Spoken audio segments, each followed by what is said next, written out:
सुना है कि पानी यहाँ नहीं, लोग एक एक बूंद को तरसते हैं कि यहाँ खवातीन गरीब जो लोग हैं उन्होंने अपने जेवरात बेच दिए, अपनी जो टुकड़े ज़मीन था वो ज़मीन थी वो बेच दिया और बोर करवाया, और फिर बोर करवाने के बावजूद पानी नहीं निकले। अभी जो सूरत हाल है, हमारा वाटर लेवल जिस तेजी से डेड हो रहा है कि 350 फुट पे हमारा पानी था, बोर हमारा होता था 300 350 फुट, अब वो 650 फुट पे चला गया है। और उसकी कैफियत अभी मौजूदा ये है कि 650 फुट के बाद हमारा वाटर लेवल डेड है। इसके बाद हमारे पास नीचे ज़मीन में भी नीचे पानी नहीं है। हमारा अपना नुमाइंदा होगा तो वो उसके दिल में हमारा दर्द मुख्तलिफ हो। मतलब है कि आपके लावा शहर का कोई नुमाइंदा एमपीए वगैरह नहीं है? जी अभी पॉइंट डिजिटल की तमाम वीडियोस देखने के लिए अभी हमारा चैनल सब्सक्राइब कीजिए और बेल आइकन प्रेस कीजिए ताकि सुनो पॉइंट डिजिटल की तरफ से आने वाली हर वीडियो की अपडेट आप तक बर वक्त पहुंच सके। बिस्मिल्लाहिर्रहमानिर्रहीम।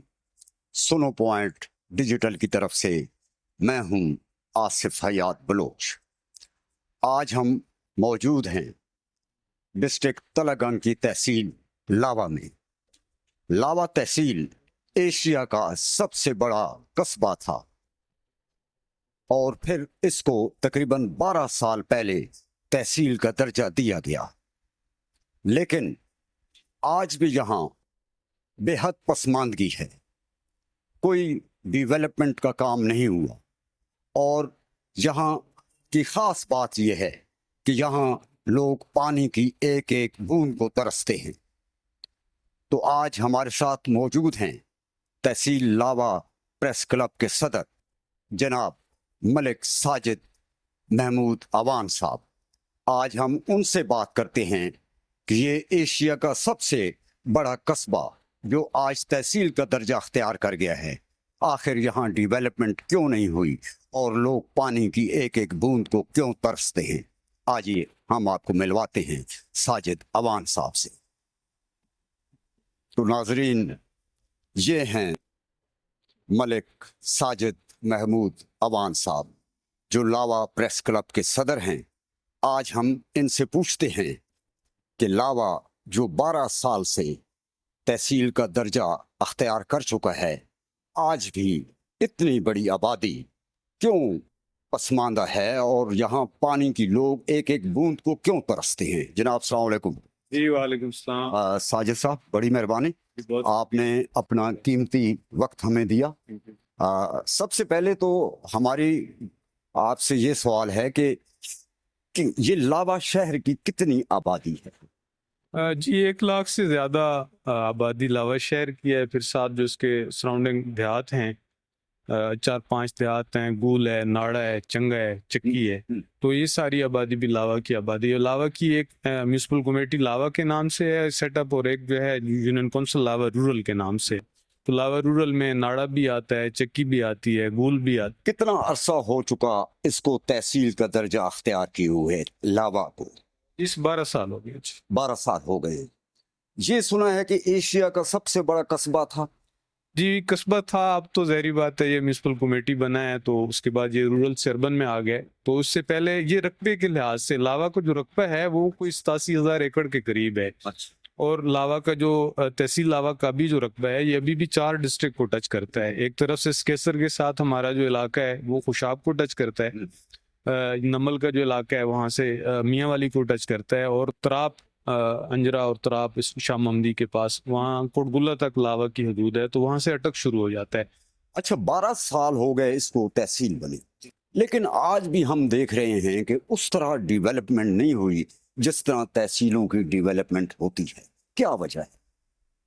इसमें ना बलोच साहब 2-3 बुनियादी वजूहात हैं। पहली वजह तो ये है कि यहाँ से जितने भी हमारे अवामी नुमाइंदे हैं वो बाहर से आते हैं इलेक्शन लड़ने के लिए। कोई तलागंग से पिछले हमारे जो एमपी रहे हैं हमारे यासिर साहब, उनका ताल्लुक यहाँ से नहीं था। इससे पहले कर्नल सुल्तान सुरखरू रहे हैं, वो उनका ताल्लुक भी यहाँ से नहीं था, वनहार से था। अभी भी हमारे जो प्रेजेंट एमपी हैं शहरियार साहब, तो उनका ताल्लुक भी लावा शहर से नहीं है। तो अब आप देखें उनकी तरजीहात मुख्तलिफ हैं। अब लावा शहर से अगर एमपी एमएनए नहीं होगा, एमएनए तो चलो बहुत बड़ी सीट है, हल्का भी बहुत बड़ा है, लेकिन यहाँ अगर लावा शहर हमारा अपना नुमाइंदा होगा तो वो उसके दिल में हमारा दर्द मुख्तलिफ हो। मतलब है कि आपके लावा शहर का कोई नुमाइंदा एमपीए वगैरह नहीं है जी अभी जिसकी वजह से यानी ये इसकी तरक्की में दिलचस्पी किसी ने भी नहीं ली। नहीं, दिलचस्पी जरूर ली है लेकिन उस तरह की नहीं ली जिस तरह की हमें जरूर। सुना है कि पानी यहाँ नहीं, लोग एक एक बूंद को तरसते हैं। ख्वातीन ने सुना है, जिसकी वजह से मैं यहाँ हाजिर हुआ कि यहाँ ख्वातीन गरीब जो लोग हैं उन्होंने अपने जेवरात बेच दिए, अपनी जो टुकड़े ज़मीन थी वो बेच दिया और बोर करवाया, और फिर बोर करवाने के बावजूद पानी नहीं निकले। तो ये मसला क्या है? बलोच साहब, बुनियादी हमारा जो इशू है पानी का आज का लावा का नहीं है, बहुत पुराना इशू है। पहले एक कोई हमारी लूली लंगड़ी वाटर सप्लाई चल रही थी तो उसके लिए 3 हमारे पास रिसोर्सेज थे। एक भोजवाली से ट्यूबवेल के जरिए पानी आता था, एक लावा शहर के बिल्कुल साथ नाला झंग है, ये 2 ट्यूबवेल बंद हो चुके हैं।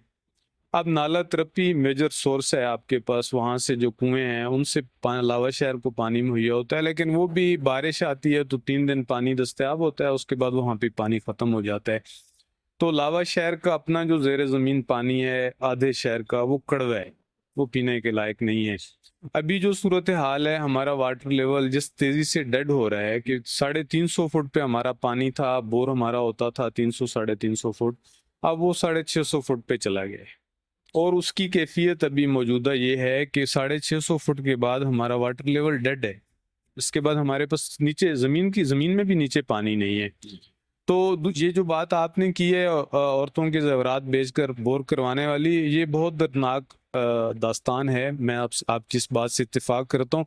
अभी जो हमारे पास सिचुएशन चल रही है कि वो 5.5-6 लाख का हम बोर करवा रहे हैं और फिर भी पानी नहीं है।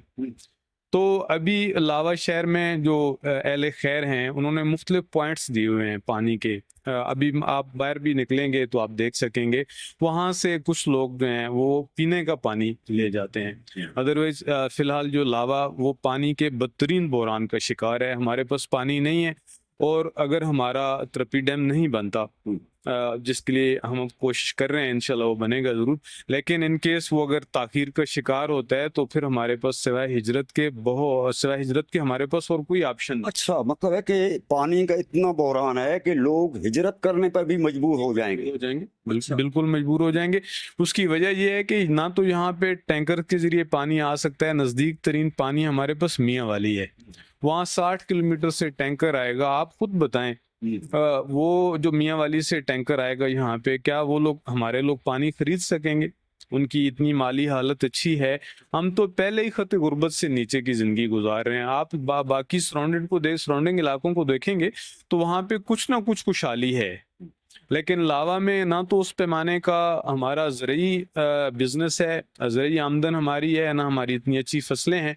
ज़मीनें बहुत अच्छी हैं लेकिन पानी ना होने के बस इतनी अच्छी फसलें नहीं हैं, और ना हमारा इस तरह का यहाँ पे कोई मकामी तौर पे कारोबारी अच्छा सेटअप है कि लोगों को अच्छा रोजगार मिल सके और वो लोगों को पानी खरीद सके। ये तरप्पी डैम की जो आप, तरप्पी नाम है नाले का, जो कुदरती नाला है, तो इस पे जो आप तहरीक चला रहे थे, आप उसके रूहे रवां हैं और भी आपके यहाँ शहर के लोग हैं, तो ये डैम जो है आप बनाने की कोशिश, ये डैम कहाँ तक पहुँचा है? इसमें मैं रूए रवां तो नहीं हूँ जी, मैं उसका एक हिस्सा हूँ छोटा सा। बुनियादी तौर पे इसकी फर्स्ट प्रपोजल जो है वो साबिक म्यूनसिपल कमेटी के चेयरमैन है, साबिक चेयरमैन मलिक कदीर अल्ताफ़, उन्होंने चौधरी परवेज़ अलाई को दी थी और उनके दौरे हुकूमत में इस पर थोड़ा बहुत काम हुआ था। उसके बाद वक्तन फ़वक्तन जो भी गवर्नमेंट आई, वो आपको पता है कि हमारी हुकूमतों की तरजीहात में शामिल नहीं है डैम्स, तो हम भी उसी कसम पुरसी का शिकार हैं। तो अभी दोबारा से ये इसकी फिजिबिलिटी बन गई है। ये तकरीबन 112 फुट ऊंचा डैम है और 3 अरब 20 करोड़ इसकी टोटल लागत है। तो इसने PC1 में जाना है। हम भी कोशिश कर रहे हैं, हमारे जो मौजूदा MP हैं मलिक शहरयार, वो भी अपनी पूरी कोशिश कर रहे हैं। तो बुनियादी तौर पे लावा से जो हमारे इसमें दोस्त बहुत ज़्यादा एक्टिव हैं, जिनका बहुत ज़्यादा कंट्रीब्यूशन है, वो मेरे उस्ताद भी हैं मलिक ज़फ़र अली ख़ान साहब, उनका बहुत ज़्यादा कंट्रीब्यूशन है।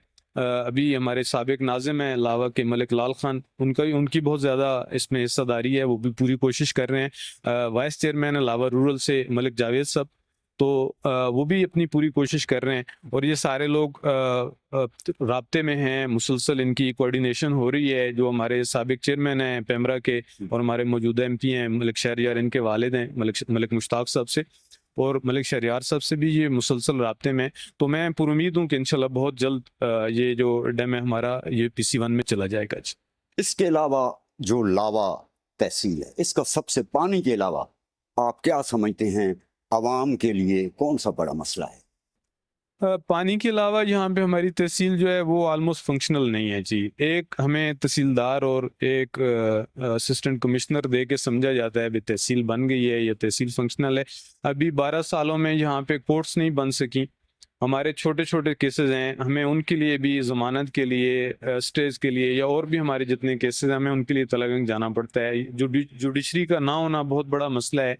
तहसील का पूरा फंक्शनल ना होना ये बहुत बड़ा मसला है। यहाँ पे तहसील के दफातर नहीं है, कोई लूली लंगड़े एक दफ़ा डिप्टी DO का ऑफिस बना, यहाँ पे इसको हम तरतीब में नहीं दे सके। पुलिस का अभी हमारा एक पुलिस स्टेशन है, यहाँ पे DSP नहीं आता, DSP भी मौजूद नहीं है। तो इस तरह के सारे मसाइल हैं हमारे पास।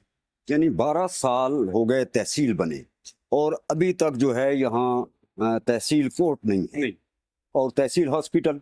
ये THQ हॉस्पिटल पिछली गवर्नमेंट ने शुरू किया था और वो भी हमारा दरमियान में खड़ा है, उस पर भी काम बंद है। अभी जो हमारा वफद मिला है पिछले दिनों MP मलिक शहरियार से, तो उन्होंने कहा था भी 5 करोड़ रुपया इसका अभी इस बजट में हमने फंड रखवाया है, तो मैं उम्मीद करता हूँ कि वो भी दोबारा शुरू हो जाएगा।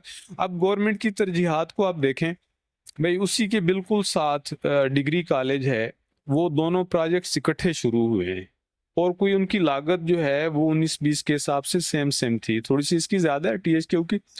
अब वो मुकम्मल है, वो मुकम्मल हो चुका है डिग्री कॉलेज, और जो तहसील हेडक्वार्टर अस्पताल है वो दरमियान में खड़ा है। और अलमिया दूसरा ये है कि यहाँ पे सेहत की जो बुनियादी सहूलत थी, देही मरकज़ सेहत था हमारे पास लावा का, तो उसमें स्टाफ नहीं है, गवर्नमेंट उनको प्राइवेटाइज कर रही है, कोई कंट्रैक्टर लेने के लिए तैयार नहीं है।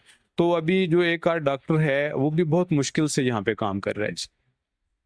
चलें, बहुत शुक्रिया जनाब साजिद अमान साहब, आप प्रेस क्लब लावा के सदर भी हैं और हमने आपके लावा के बारे में आपसे यानी अवामी मसाइल के हवाले से दरियाफ्त किया।